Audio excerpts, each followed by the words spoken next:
3강의 주제는 사회적 경제와 행복한 지역 만들기입니다. 이를 위해서 먼저 공동체 가능성을 살펴보고요. 지역 발전과 지역 순환 경제를 살펴보겠습니다. 그리고 마지막으로는 사회적 경제의 성공 사례들을 알아보도록 하겠습니다. 오늘날 우리가 불행하다고 느끼는 것은 경제적으로 어렵고 좋은 일자리가 부족한 데도 이유가 있겠지만 공동체가 약화된 것도 중요한 이유 중 하나가 되겠습니다. 공동체는 구성원들이 합의된 목표 달성과 관련해서 공동으로 책임지고 공동으로 집행하는 시스템입니다. 공동체는 구성원들에게 정체성과 소속감을 부여하고 가치와 목표를 공유하도록 해줍니다. 그리고 각자가 공동체에 도움이 되는 다양한 활동들로부터 개인적 효능감을 느낄 수 있도록 교육을 담당하기도 합니다. 오늘날 공동체가 쇠퇴하면서 이러한 사회적 기능들을 더 이상 담당하지 못하게 되면서 현대인들은 삶의 의미도 흐릿해지고 소속감도 약화되며 삶의 보람이나 자긍심을 느끼는데도 어려움을 겪고 있는 것으로 보입니다. 공동체는 오늘날에는 경제활동의 핵심 단위라고 할 수는 없겠습니다. 그럼에도 불구하고 여전히 정부나 시장에 비해 경제 우위를 갖는 부분이 남아있다고 합니다. 공동체 내부에서는 법이나 계약에 의지하는 것에 비해서 훨씬 유연한 거래를 폭넓게 하는 것이 가능하고 예를 들어서 익명의 장터와 달리 아이들을 함께 기르고 노약자나 취약계층을 같이 돌보며 지역의 자산들을 공동으로 운영하고 관리하는 것이 가능합니다. 공동체에는 근접성 그리고 구성원들이 필요에 대한 양질의 정보 제공 능력 등으로 인해서 각자의 특정한 필요에 부합하는 맞춤형 지원도 용이합니다. 공동체는 또한 정부에 비해서 무임승차자들을 가려내는 능력이나 불필요한 자원의 낭비를 찾아내는 능력도 우월합니다. 그렇기 때문에 이용 가능한 자원의 양이 제한되어 있는 상황에서 진정으로 도움이 필요한 이들에게 훨씬 높은 수준의 서비스나 급여를 제공할 수 있게 됩니다.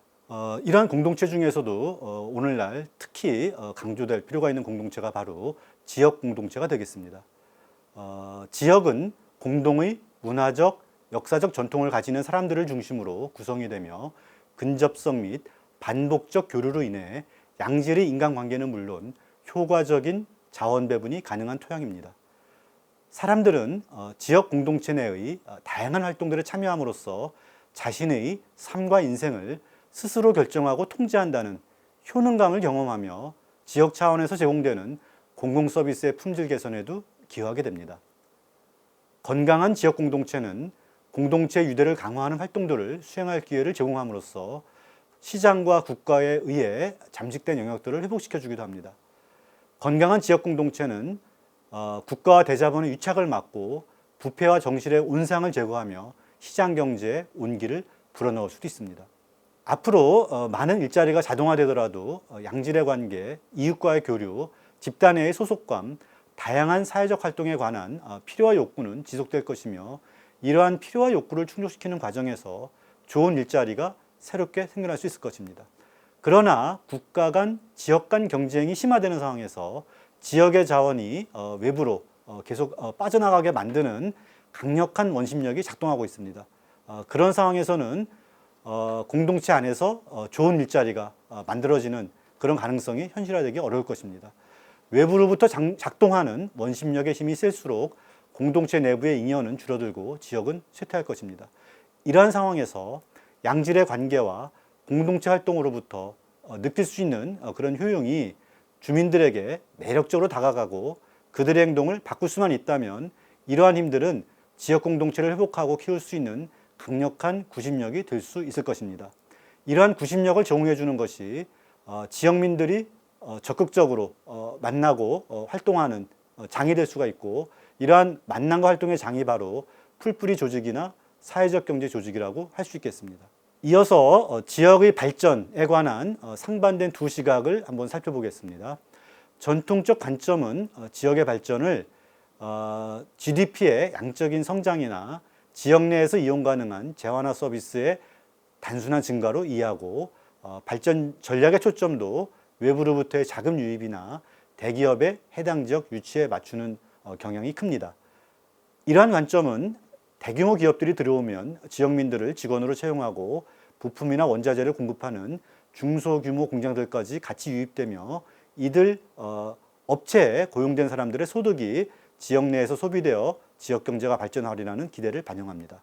그러나 지역의 지속적인 경제 발전으로 이어지지 않았고 지역에서 발생한 소득들이 지역 외부로 유출되는 경우가 훨씬 많았다고 할 수가 있겠습니다. 앞의 표현으로 보자면 원심력이 부심력을 압도했던 상황입니다. 이러한 현실 인식 속에서 지역의 경제 발전 및 그 발전 전략에 관한 대안적 관점이 출현했습니다. 새로운 관점에서 보자면 지역의 발전은 충족되지 않은 욕구에 부응해 다양한 유형의 신제품이나 서비스가 활발하게 출현함으로써 지역 내의 경제적 유용성을 늘려가는 과정입니다. 즉, 지역의 발전이란 필요의 충족이라고 하는 관점에서 우리의 욕구를 충족시킬 수 있는 다양한 대체물들의 탐색, 출현, 확산, 이용이 원활하게 이루어짐으로써 지역 내의 다양성이 커지는 과정이라고 할 수가 있겠습니다. 이때 지역 발전을 위해서는 사람들이 자발적이고도 적극적인 활동과 더불어서 이들 사이에 다양한 상호작용 및 협력이 결정적으로 중요합니다. 사람들은 주어진 자원들을 토대로 진취적인 계획을 세우고 예상치 못한 변화에 대응해 기지를 발휘해 소기의 결과를 만들어 나가며 이러한 협력적 활동 속에서 목적했던 바를 이뤄가는 그런 존재라고 할 수가 있겠습니다. 이처럼 지역 발전에 대한 대안적 접근을 하는 입장에서는 양적인 성장보다는 지역 내 재화나 서비스의 다양성이 확장되어야 하고 지역 경제의 구심력이 강하게 작동함으로써 자원과 부가 대부분 외부로 유출되는 그런 상황을 예방하는 것이 중요하다고 주장합니다. 이때 강조되는 것이 지역 순환 경제의 문제의식입니다. 생태계는 순환 고리들로 꽉 차 있습니다. 식물은 초목도를 울창하게 하는 동물들을 지원하고 무성한 수풀의 성장은 더 많은 동물들을 탄생시킵니다. 이와 마찬가지로 지역 경제 생태계에서 원료 조달, 제조, 유통, 판매, 소비, 소득 형성, 지역 내 제품 및 서비스의 수요 등과 같은 선순환 고리가 작동하는 지역 순환 경제를 만들어내는 것이 중요한 과제가 됩니다. 이때 지역 발전을 주도하고 지역 순환 경제를 만드는 데 주요한 역할을 담당하는 것이 바로 지역에 뿌리를 둔 다양한 유형의 사회적 경제 기업들이라고 할 수가 있겠습니다. 지역 내에 있는 여러 과제들을 연결해서 한번 보자면 낙후된 지역의 지역재생 과제는 집수리 및 기반시설 정비 관련 마을 기업이나 사회적 기업이 주요한 역할을 담당할 수 있습니다. 지역 내 취약계층 대상 복지 서비스의 제공이나 일자리 제공과 같은 과제는 자활기업, 사회적 기업 등이 역할을 담당합니다. 이들 사업체들은 현물주거급여나 취약계층 주거지원사업과 같은 공공사업의 위탁 업무를 수행함으로써 정부와 시장의 공백을 채우기도 합니다. 주거, 교육, 문화, 돌봄 등 다양한 필요에 부응하고 공동체성을 회복하는 과제와 관련해서는 주택협동조합, 커뮤니티 증진형 사회적 기업, 협동조합 등이 역할을 할 수가 있겠고 환경, 에너지 문제 해결과 지역순환경제 작동 과제와 관련해서는 재활용 관련 사회적 기업이나 햇빛발전 협동조합의 역할이 기대가 됩니다. 경쟁의 과인, 마을의 해체, 차가운 개인주와 같은 사회 문제에 대해서는 학교협동조합, 생협, 의료사협 등이 큰 역할을 담당할 수 있습니다. 사회적 경제를 통한 지역 발전 사례는 국내에서 다양하게 살펴볼 수가 있겠는데요. 해외 사례를 이제 보자면 대표적인 사례로는 스페인의 몬드라곤, 이탈리아의 에밀리아 로마냐주, 캐나다의 퀘벡주 지역을 들 수가 있습니다. 특히 스페인 바스크 지역에 기반을 둔 몬드라곤 협동조합 복합체는 세계에서 가장 큰 규모의 협동조합으로서 노동자들에게 좋은 일자리를 제공하는 것을 사회적 미션으로 추구하면서 스페인 전체 GDP의 10%를 생산하고 있는 것으로 알려져 있습니다.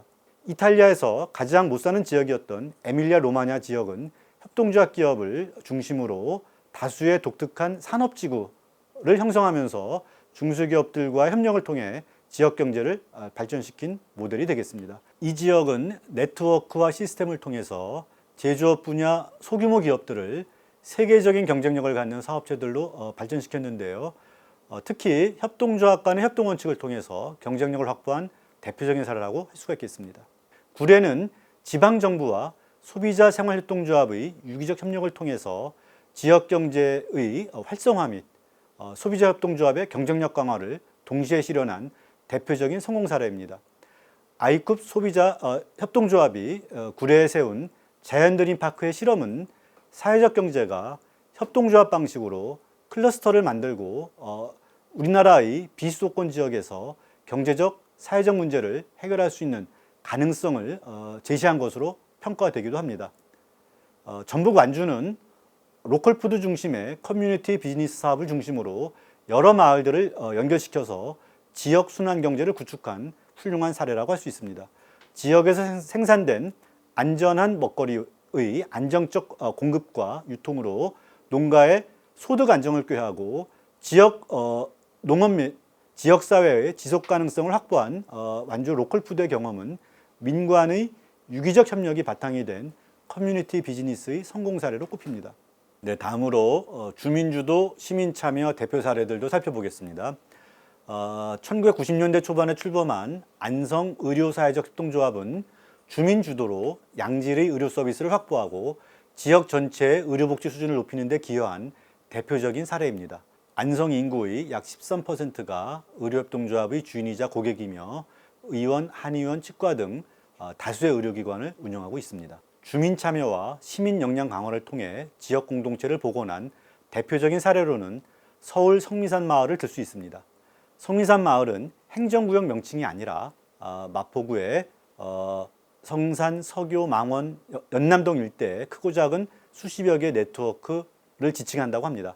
전국 최초의 공동육아 협동조합, 어린이집을 시작으로 생활협동조합, 성미산학교 등 다양한 활동들이 펼쳐지고 있습니다. 아파트형 마을 공동체와 지역 자산화의 사례도 있겠습니다. 국내 최초의 협동조합형 민간 임대주택인 위스테이 별내는 공공이 지원하는 민간 임대주택으로서 아파트형 마을 공동체라고 하는 주거 모델을 접목해 입주자들이 설계 단계부터 입주 커뮤니티 운영까지 함께 만들어가는 독특한 시도라고 할 수 있겠습니다. 위스테이는 입주조합원들의 집을 능력별 차등 임대료 도입, 주택협동조합에 의한 상가관리 및 커뮤니티 시설 운영, 공유 자동차나 공유 창고 운영 등을 통해 새로운 유형의 주거 공동체를 추진 중에 있습니다. 지역자선화는 지역민들이 공동소유 자산을 마련하여 공동으로 사용, 운영, 관리할 권리를 확보하고 여기서 발생하는 이익이 지역사회로 흘러가도록 하는 전략을 뜻합니다. 서울 광진구의 시민단체들이 결성한 광진주민연대는 건물을 사들여서 공유공간을 열고 회원단체들과 사회적 경제조직들에게 저렴한 임대료로 공간을 제공하고 있습니다. 사회적 경제는 이처럼 다양한 방식을 통해 지역 순환 경제를 촉진하고 지속 가능한 지역 발전을 이끌어가고 있습니다. 네, 우리는 이번 강의를 통해서 건강한 지역 공동체가 우리 모두의 행복을 위해서 대단히 중요하다는 점을 확인해 보았고요. 지역 순환 경제와 지역 발전을 위해서 사회적 경제가 어떻게 기여할 수 있는지, 그리고 실제 국내외에서 어떠한 성공 사례들이 있는지를 살펴보았습니다. 강의를 통해서 여러분들이 사회적 경제의 특징들을 보다 더 잘 이해하고 또 사회적 경제를 통해서 새로운 가능성들을 한번 꿈꿔볼 수 있는 그런 기회가 되기를 소망해 봅니다. 네, 감사합니다.